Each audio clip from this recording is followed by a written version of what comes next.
This week on the Analog Circle podcast, Mafia Definitive Edition gets delayed. We get an official date for the Xbox Game Showcase. Nintendo could be possibly hosting a Nintendo Direct very soon.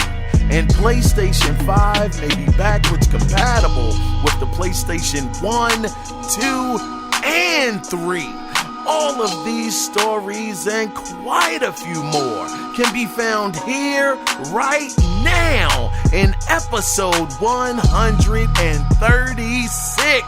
I am your host, Kiaun Mitchell, and I want to thank you guys so much for being here this week to spend a little bit of time with me. You could have been anywhere in the world, but we're here together. Now I want to let you guys know that before we officially get the show started, that if you want to listen to some other previously recorded podcasts of the show, you can go over to Google, type the Analog Circle podcast into there, and it'll take you to where you need to be to get those previously recorded episodes. Now, guys, because I am under the gun this week, I have to be in Rochester, New York in mere hours, so I don't have a lot of time this week, but because of that, it brings me great sadness, and I have to shout these good brothers out.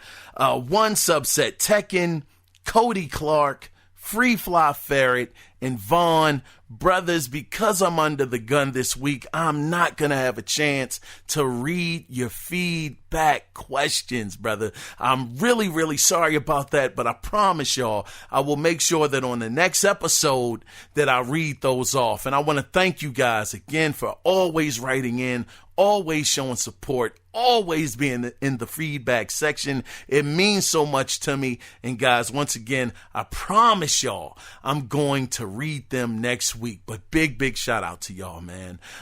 Without further ado, though, guys, I'm just gonna jump into this gaming news this week because I'm under the gun, brother. So we're going to speed through a little bit.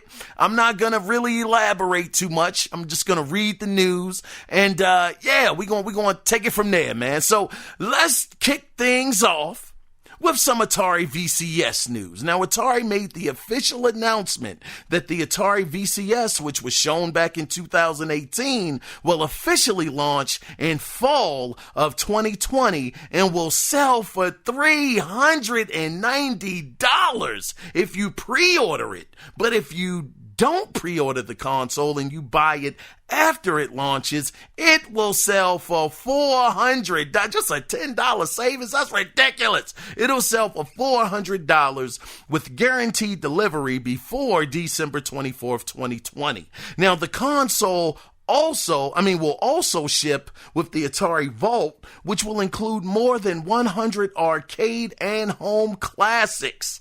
Now, I'm not gonna lie. This is an expensive console. So I want to know what the heck is powering this thing? What is under the hood? Well, it will be powered by AMD Ryzen with Radeon graphics technology. You will be able to watch web-based streaming videos and entertainment and play games at up to, I don't believe this, but they saying you'll be able to play games up to 4K resolution and 60 frames per second. I call lies on that, but I don't know.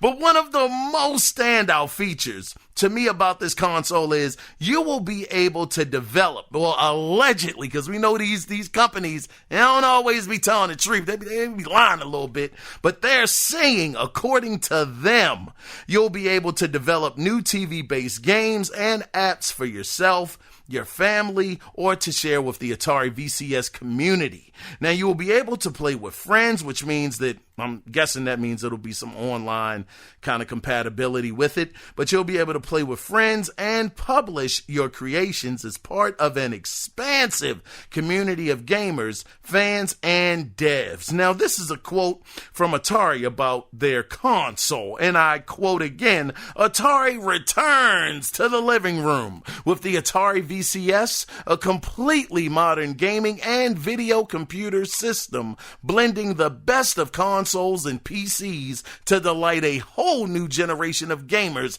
and creators. Are any of y'all getting this when it comes out?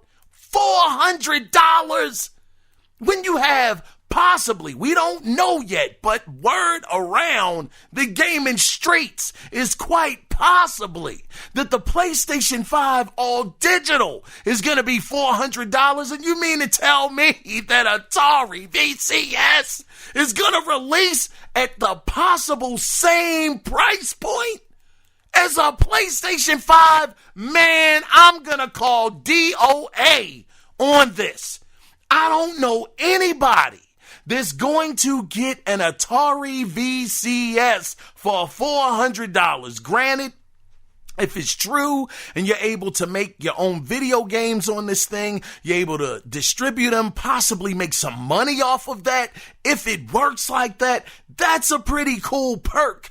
But man, are they going to get third-party support? Is a Activision, is a Ubisoft, is a Rockstar, or I should say Take-Two, going to take the Atari VCS serious enough to put their games on it? And do they have any first-party studios right now to develop any games on this thing? This is going to be so interesting to see if this will sell. I don't think it's going to sell well, but we're going to have to wait and see.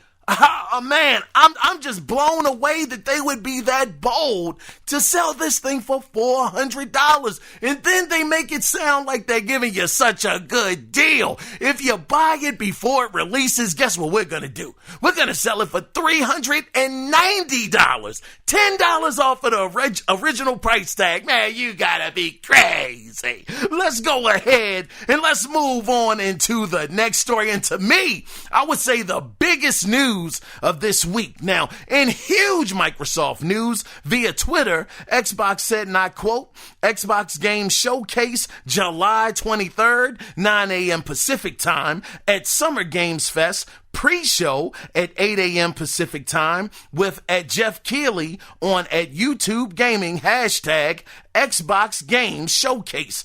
End of quote. So get ready. Thursday, July 23rd is happening. It's going down. My goodness, it's going down. And I want to go ahead and shout out Mike J. Mike J, I know you said you had a theory, brother. I know you said July 20th. You thought it was going to happen because of the demos. I thought it was a fantastic theory. Brother, don't feel bad. You only missed it by 3 days, brother. That's not too bad. And also shout out to you again. Mike J sent me an article talking about my friend Pedro is getting his own series. You guys know I absolutely loved my friend Pedro. Game was absolutely incredible. And to have this game getting its own TV miniseries, I'm looking forward to it. As long as it's not real people and it's animated, you know, kind of like the anime style, I think this joint is gonna be amazing. But yeah, Microsoft is happening the 23rd. Good grief, they gotta bring it. They really gotta bring fireworks to this show, but we will see. Let's go ahead and move on into the next story. Now, I was just talking about this last week, but we got an update on the progress being made on Final Fantasy VII Remake Part 2 when co-director Naoki Hamaguchi and producer Yoshinori Kitase sat down with The Guardian, where Kitase said, and I quote, "At this current time, the team are still making the next game via remote working.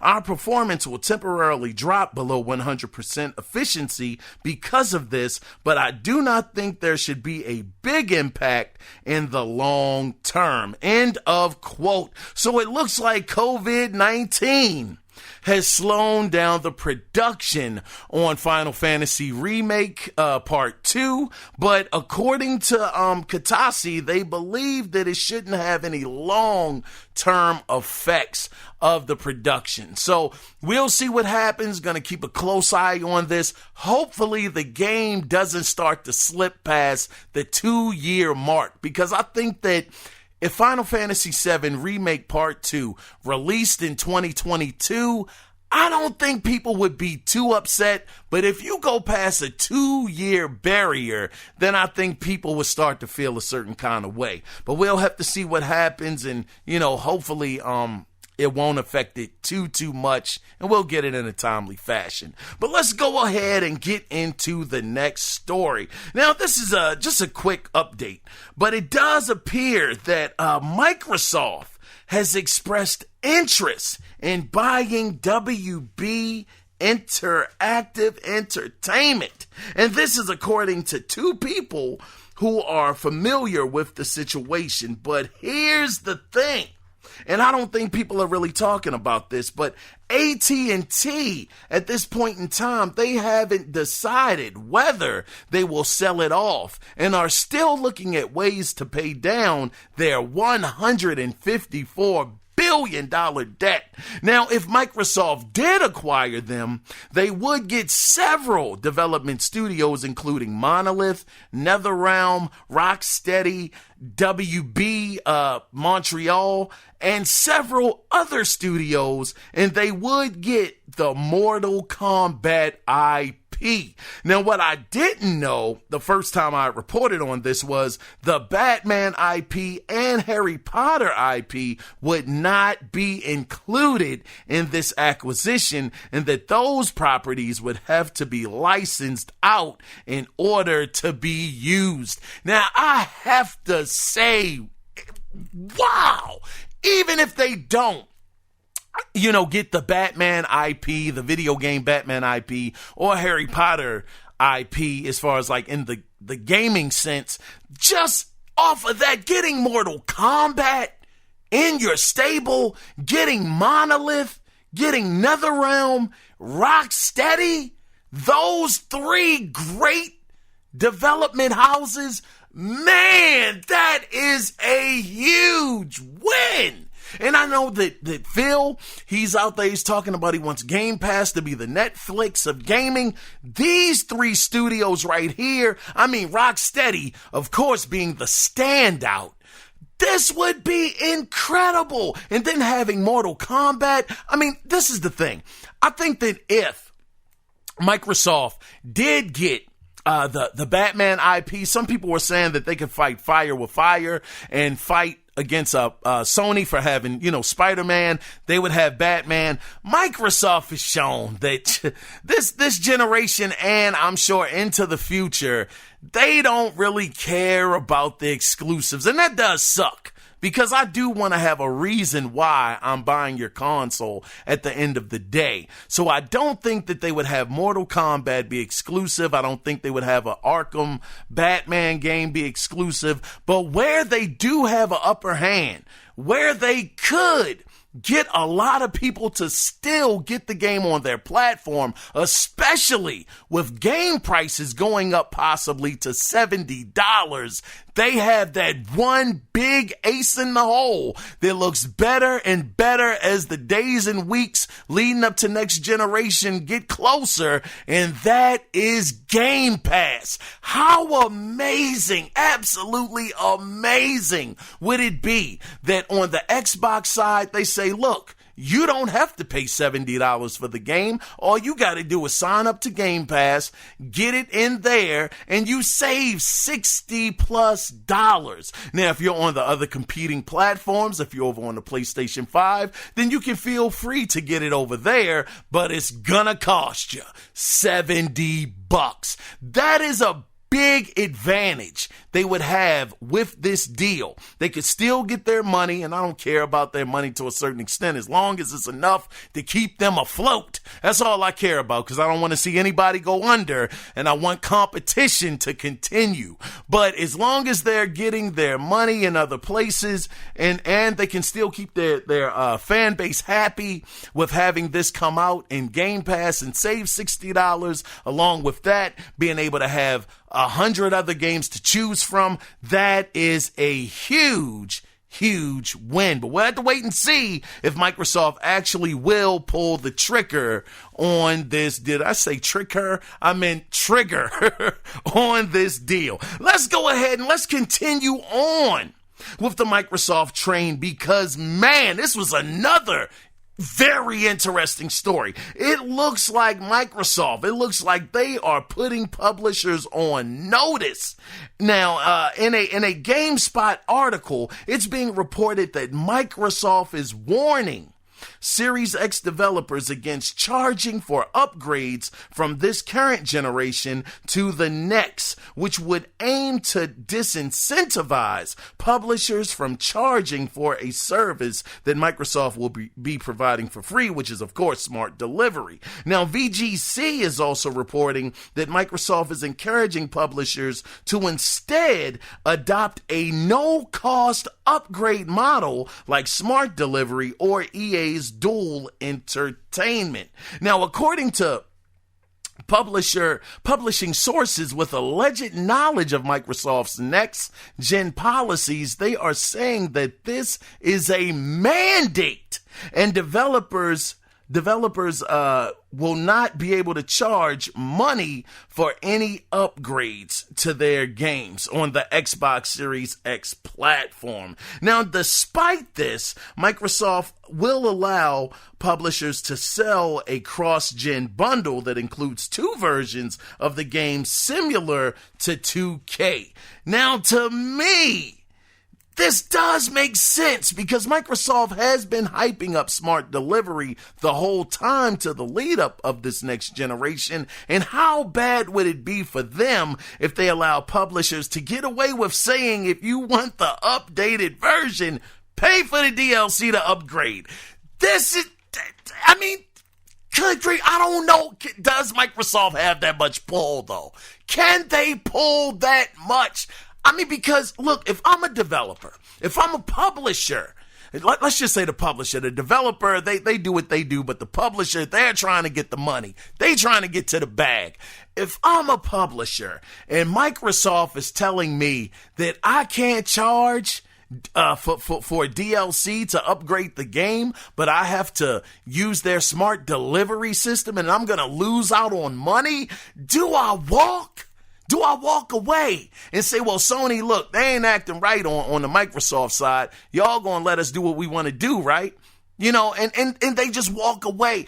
It is such a bold, very interesting move to see how many developers will be on board with that. I don't even know if they can mandate this. And like I said, this is rumor about the publishing sources that have the alleged knowledge of these new policies. That's all still in the air. None of this has been confirmed, but this is just hearsay. And if these guys are right that Microsoft is mandating this, I don't know if they can do that. Will Rockstar, will Capcom, just any of these AAA developers and publishers of these companies be willing to say, okay, Microsoft, you're right. We're not going to do that. I mean, trust me, it is a fantastic move on Microsoft's side. I mean, good grief, you can't get any more consumer friendly than that. If you're trying to mandate this is all alleged about the mandate. But if you are telling them that they can't do that, they can't charge to make an upgraded version on your console, on your platform, man, that's bold, man. That is really, really bold. And I'll be interested to see how this goes. Man, Microsoft, they are being aggressive.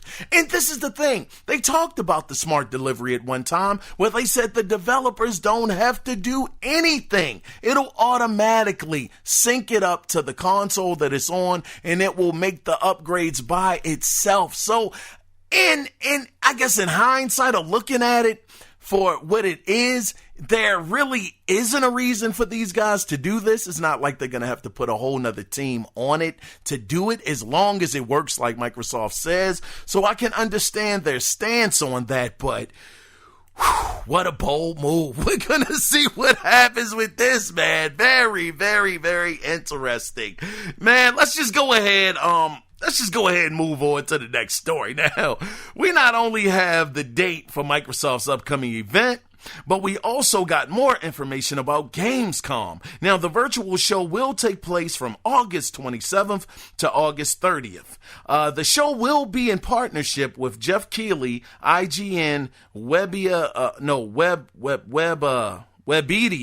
Germany. They're going to be the partners. Now, on the first night, the show is expected to kick off with major upcoming releases followed up by daily shows on August 28th through the 29th to recap the highlights and cover various Gamescom news.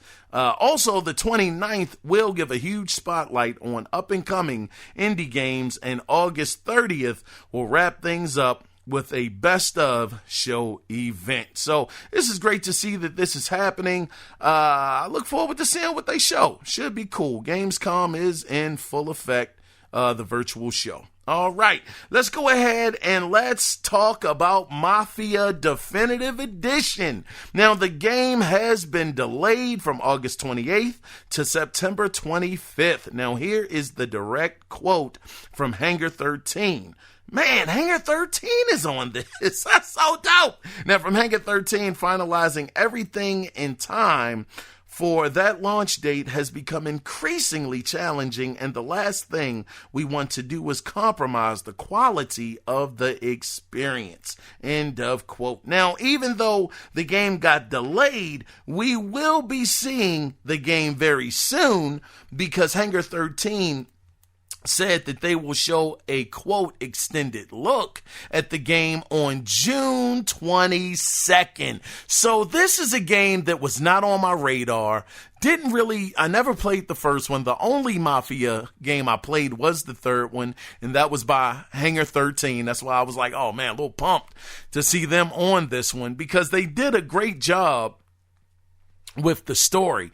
Gameplay was okay. Graphically, it was okay, but I'm glad to see that they're getting a second chance to try and make a great game. They really got the bones for it to do it. And with this being shown on June 22nd, that's even better. Now, could this show up on the Xbox Games demo joint? Man, it's coming up through that week. I mean, that would be so dope to get a demo of Mafia, the Definitive Edition. Will it happen? I doubt it. But man, I'm always hopeful. I'm dreaming, brother. Let me dream. Shout out to Danny Pena. Let's go ahead and move on. Now let's talk about Sony and Epic Games, because we got some info on why the two companies have been so buddy-buddy with each other. Now, it was reported that this past Thursday, Sony invested $250 million into the company, with Sony and Epic calling the deal, quote, a minority interest, end of quote. Also, in this Verge article, they mentioned that Epic Games and Sony may want to create more virtual multimedia experiences, I guess similar to the Travis Scott Fortnite concert. Now, here is the quote, the direct quote. He says, we share a vision of real-time 3D social experiences leading to a convergence of gaming, film, and music, end of quote. And lastly, before anybody starts to think that this deal does not mean that Epic's engine will be, that thinks that this Epic engine, the Epic engine, will be exclusive to PlayStation. Epic still can let Microsoft and anyone else use it. And Epic will still be able to publish games on various platforms. And this is just a thought.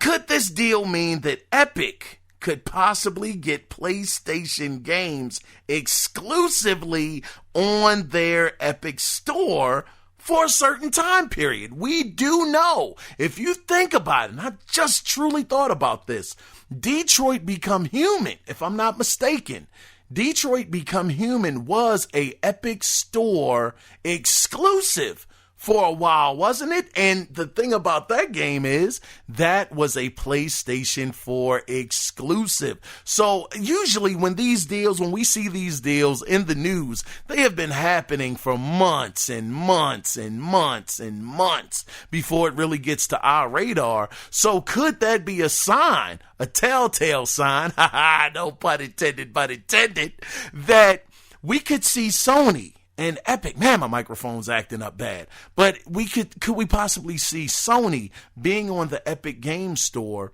for a certain period of time? Man, if that happens, Steam could be in trouble. I mean, I'm not on the PC, but I do realize that competition, it is very, very important. And if they could get games like, let's say, God of War 2018 released on the Epic Store first, it could be a problem. It could be a problem. Let's go ahead and let's move on. Before we move on, though, just talking about this story just a little bit more, because I don't think I really conveyed it, kind of got my words a little tongue twisted and tied. But like I was saying, anybody that thinks about this, the $250 million that Sony put into Epic Games, that lets them have a 4% interest share in the company. They only have about 1.4% control of the company. So it's really not. It's a drop in the bucket, pretty much. So they can't tell Epic what to do with their IPs. They can't tell them that we want the engine exclusively on our console. That's not gonna happen. If anybody has, control and is a bit of a threat, it would be Tencent, because I believe they own 40% of the company. Those guys, they are a for real gaming threat to a lot of people. Tencent just continues to build and build and build. Keep your eyes on them. But let's go ahead and let's go into the next story. Now, this next story is a rumor, so take this with a mustard seed of truth. But according to alleged insider Kiaun, who actually reported on and got the March Direct Mini correct, is now saying that Nintendo is having a Nintendo Direct on July 20th. Now, oh my gosh, how cool would that be? Now, once again, this is only rumors. Take it with a grain of salt. God dog. But how much of a crazy week would doggone July 20th be? You got Nintendo Direct allegedly, possibly coming out July 20th with one of their directs. Maybe we get some updated news about Metroid, get some updated news about Zelda, and what other projects or whatever they got going on that's coming down the pipe. Then during that same week, you got the demos over on the Microsoft side, having these third-party demos, whether they're indies, whether they're triple A's, double A's, whatever the case may be. That's happening the whole week. Then we got Mafia Definitive Edition being shown during the same week on the 22nd. And then you have Microsoft show that's happening on the 23rd. I mean, it could be a really, really stacked week for gaming news if all of this stuff happens. Now, once again, this is alleged. It's not confirmed by Nintendo, but man, what a heck of a time it would be if it was true. Now, let's go ahead and get into the next story. Now that we know the date of Microsoft show, one of the games, and this is so cool, one of the games that many of us are looking forward to seeing is Halo Infinite. And it looks like 343 is setting expectations on what we will see during that show. Now, in a blog post, 343 said fans can look forward to the, quote, first look at Halo Infinite's campaign. We're excited to share what the team's been working on. The first look at Halo Infinite's campaign is coming July 23rd. End of quote. So here we have it finally. This gives me so much hope that this is going to be a good show, because last year's E3, when they got up on that stage, man, and they showed off Halo, Gears of War 5, the doggone multiplayer, man, you could have bought me for a nickel. I would have never imagined that they would have done that. So this year, I was saying to myself, man, I was sweating bullets, fellas. I was sweating. I was saying, please, God doggone 343, don't do this. Don't show the multiplayer. Show the campaign. And now we have confirmation. They are showing the campaign, and I'm so excited about this. I cannot wait. That gives me hope that, who knows, during that same week, maybe Halo Infinite's campaign, maybe just a small slice, like I was saying before, gets released, and we can actually play that same demo that they were showing on the stage, on the Microsoft stage, as it was. This would be absolutely incredible. I'm telling you, the 20th, July 20th, could be an amazing week. It's so many things we have to look forward to. We have to look forward to during that week. And if we could get, man, even if it's not the campaign, even if they do multiplayer, that would be so amazing, man. I mean, Microsoft, they're trying. I give it to them. They fighting, man. They are really fighting. I mean, trying to mandate, or allegedly mandate, publishers and developers not being able to charge for upgraded DLC to make the game look better. And I mean, just to go back to that just for a second, that was the point I was trying to make. This is something that happens on PC and has been happening on PC for years. They get a better graphics card, the game automatically becomes better. They don't have to pay for DLC or anything like that. And I truly think that people should champion Microsoft for doing this. I just hope that they can pull it off. I really think this is fantastic that they are putting a line in the sand and they are telling these publishers, look, we have the smart delivery system. Use it. Or if you want to sell the next generation game, make sure you're doing it like a twofer. You get it for this console, and then once you get the next console, hey, you can automatically upgrade it for a certain price point, but don't try to charge for the DLC. I think that's great. Anyway, let's go ahead and let's get into the next news story. I was just talking about this. No, I wasn't. This wasn't what I was talking about. But as far as what we know about the PlayStation 5's backwards compatibility up to this point, is it would be compatible with PlayStation 4 only, and that PlayStation 1, 2, and 3 would not be compatible. Well, that might be changing, because according to a Twitter user named @Rinka_schedule, there is a patent that will allow PlayStation 1, 2, and 3 games to be playable on PlayStation 5 through the cloud.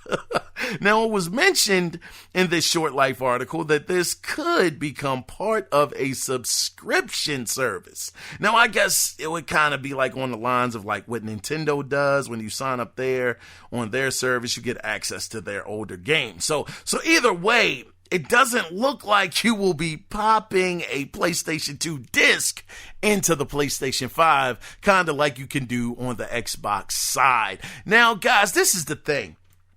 would any of you, I understand that this is not like real backwards compatibility. I mean, you need the cloud. There's certain things that have to be in place.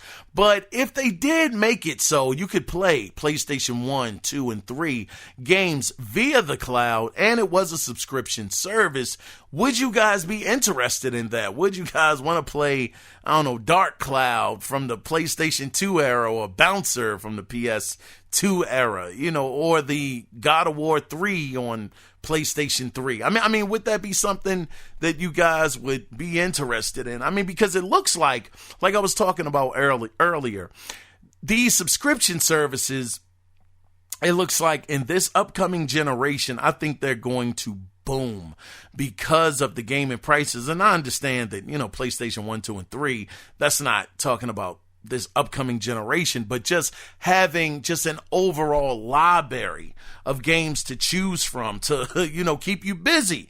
Would this be something you guys would be interested in? And speaking on Nintendo, I believe Donkey Kong Country is actually coming to the Nintendo Switch, I believe sometime next month. Donkey Kong Country was absolutely incredible. That game will be available. Man, what a standout on the Super Nintendo. But this will be interesting to see what happens if this becomes true. And if it is, man, I mean, hey, Sony is starting to think like Nintendo. Hey, we got to get these, not Nintendo, but Microsoft. We got to get these services in here so we can start making some money. But we'll see. We'll see what happens, man. But let's go ahead and get into the next story. Now, I believe this is the final story. Is this the last story? Let me see.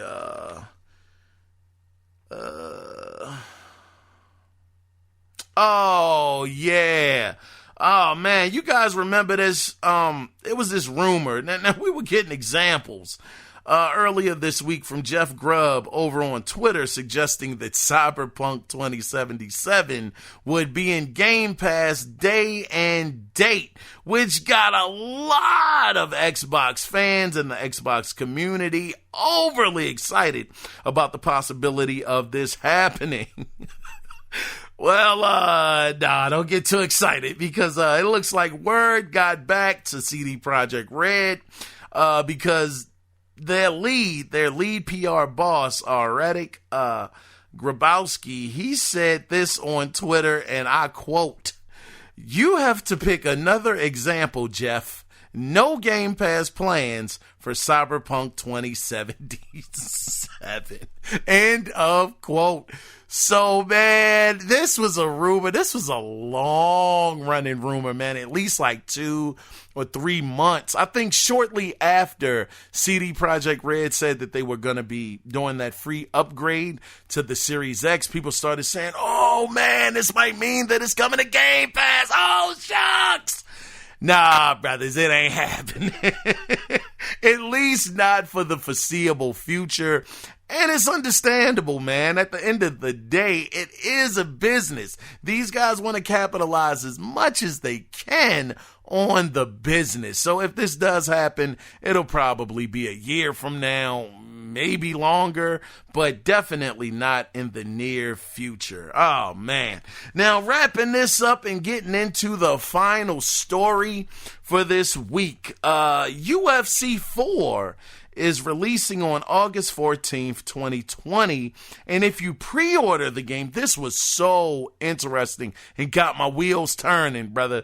If you pre-order the game, you will be able to play as Tyson Fury and Anthony Joshua. Now, at the moment, there is no word if UFC 4 will release on next-gen hardware. Now, let me just say really quickly, because I got to really get ready to wrap this up, but I will say this is so weird to me because here it is, EA, they had their show, that terrible show, man, that show was bad, and they did not talk about UFC 4 at all, none.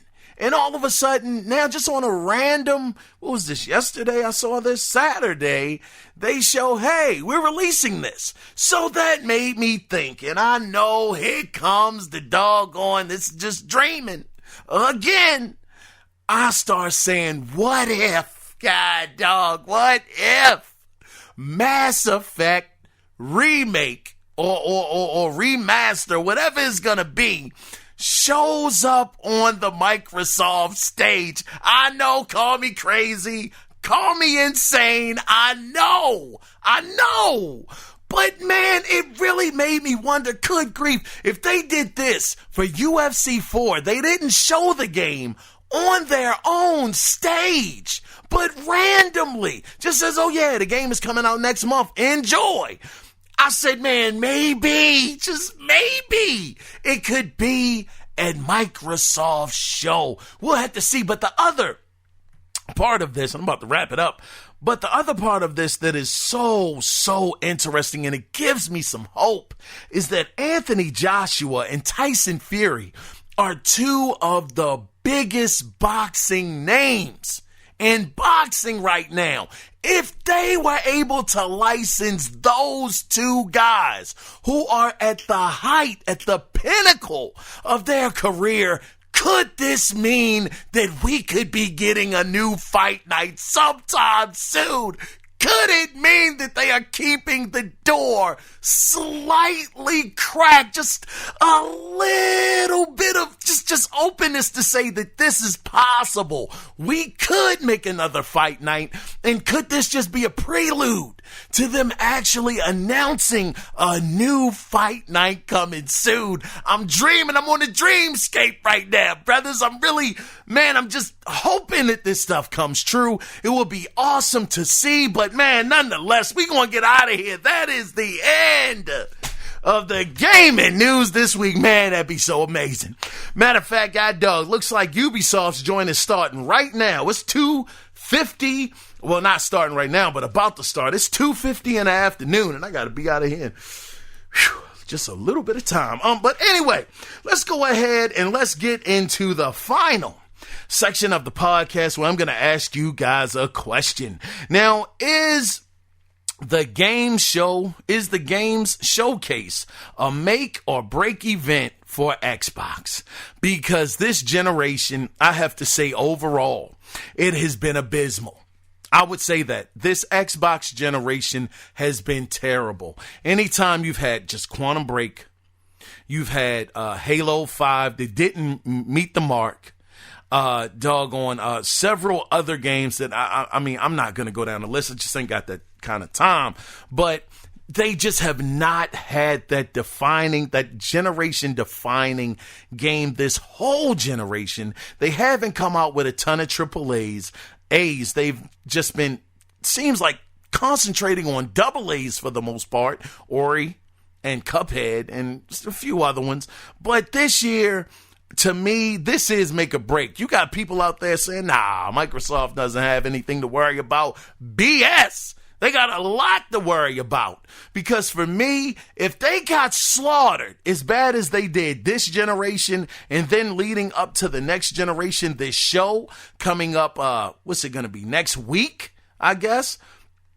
If they don't show anything worthwhile, that lets us know that they are not going to change their stance. If we see a ton of AA games at that show, that lets you know that nope, nothing is changing. To me, they need AAAs. I mean, a lot of them. At least 3 or 4 AAA games that will show that they are really putting their studios to work. They got 15 studios. 15. Phil, you cannot say that I'm happy about what we didn't show. That time is over. You got 15 of these jokers. They should be working on some AAA stuff. Out of the 15, I don't think it's hard to say 5 of them should have something AAA to show. But we will see. To me, it's a make or break show. If Microsoft doesn't show anything at this show that looks incredible, that looks amazing, then they are already setting the precedent that they are going to basically do the same thing that they did in this previous generation that's wrapping up. But I was your host, Kiaun Mitchell.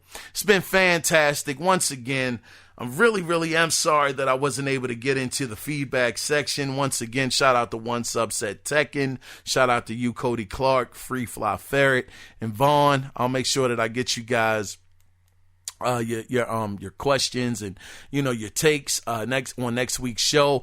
But I better get on out of here, man. But before we do get out of here, always remember, it is not about the consoles, it is about the games. Until next week, when we do it again, you guys take care, be safe out there. Bye-bye.